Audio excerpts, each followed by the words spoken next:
1940चा तो काळ श्रीमंतीची ओळख म्हणून ॲटलास सायकल, HMT घड्याळ आणि घरात मर्फी कंपनीचा रेडिओ असा थाट्स पाहावयास मिळत होता।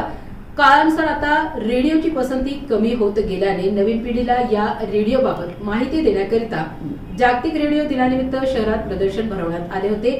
त्या काळात लोकांची सुरुवातच रेडिओवर धार्मिक कार्यक्रमांसह सर्व क्षेत्रातील बातम्या ऐकून गीत गायनाचा कार्यक्रम ऐकत सुखद सुरुवात व्हायची। या प्रदर्शनामध्ये प्रदर्शित केलेल्या रेडिओबाबत नव्या पिढीला ज्ञान प्राप्त झाले व याबाबत त्यांची उत्सुकता व कुतूहल देखील पाहावयास मिळाले।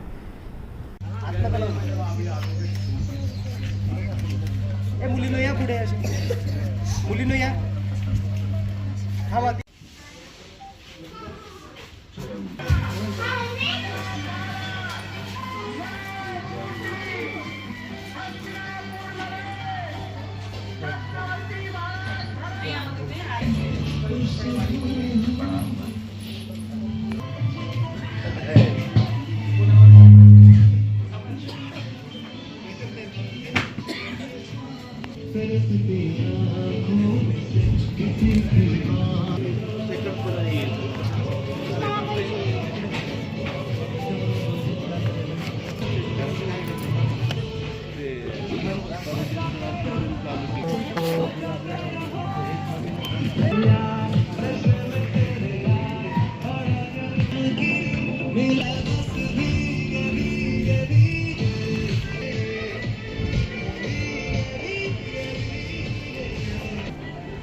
नमस्कार, मी संजय किशनराव पवार, सिडको यनाट अमर हाऊसिंग सोसायटी, छत्रपती संभाजीनगर, महाराष्ट्र इथे राहतो।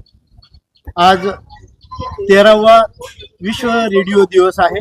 त्यानिमित्ताने माझ्या संगीत संग्रहालयातील radio, gramophone, tape recorder, 2-in-1, binocular, संगीताशी संबंधित असलेले सगळे जुनी साधने याचं मी आज या दिवसाच्या निमित्ताने प्रदर्शन म्हणून मी ठेवलेले आहे। आणि या रेडिओ दिवसाचे औचित्य साधून रेडिओचं महत्त्व काय आहे हे नवीन पिढीला कळावं यासाठी मी हे प्रदर्शन ठेवलेलं आहे। कोणत्या सालापासूनचे रेडिओ सध्या तुमच्या संग्रही आहे आणि एकूण किती रेडिओ असतील? माझ्याकडे जवळपास 700च्या वर रेडिओ आहेत। त्यामध्ये 1940 पासूनचे रेडिओ आहेत माझ्याकडं। का म्हणजे आवड होती, काय येतो आता, कशामुळे? रेडिओ बद्दल लहानपणापासूनच आवड होती, कारण लहानपणी आम्ही त्यावर क्रिकेट कॉमेंट्री ऐकायचो, बिनाका गीतमाला ऐकायचो, सकाळी रेडिओ सिलोन ऐकायचो। तर लहानपणापासून रेडिओ बद्दल आवड होती। आता बघतोय आम्ही तर थोडं कोणकोणत्या प्रकारचे रेडिओ इथे लाकडी दिसले आणि काही देश विदेशातले का, त्याच्याबद्दल थोडक्यात माहिती? रेडिओचे जे प्रकार आहेत, रेडिओमध्ये सगळ्यात पहिले वॉलचा रेडिओ म्हणजे ट्यूबचा रेडिओ यायचा, कॅथोड ट्यूबचा।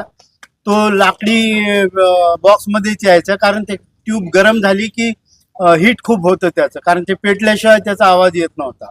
तर ते लाकडी याच्यामध्ये ते राहायचे सगळे। तर ते वॉल रेडिओपासून त्यानंतर आलेली ट्रान्झिस्टर रेडिओ, IC रेडिओ, सगळे रेडिओ आहेत माझ्याकडे। आता आम्ही बघितलं की यातले किती आता 700च्या जवळपास रेडिओ आहे। हो, किती सुरू आहे, मेंटेनन्स पण कसा करतात, दुरुस्त कसं करतात? यामधले 50% 100% चालू आहेत, बाकीमध्ये थोडंफार काम आहे। काही रेडिओ 2-in-1 आहे, 3-in-1 आहे, एखादं रेकॉर्ड प्लेअर चालू आहे, एखाद्याचं रेडिओ चालू आहे किंवा कोणाचं टेप चालू आहे। असे काही 50% जे आयटम आहे ते अंडर रिपेअर आहे। काही चित्रपटांची नावं बघितली आम्ही, कोणते असे ऐतिहासिक चित्रपट याच्यात वापरले गेले? याच्यातले आता जो 1940चा मर्फी रेडिओ आहे, या रेडिओची तो स्वातंत्र्यपूर्व काळातील आहे।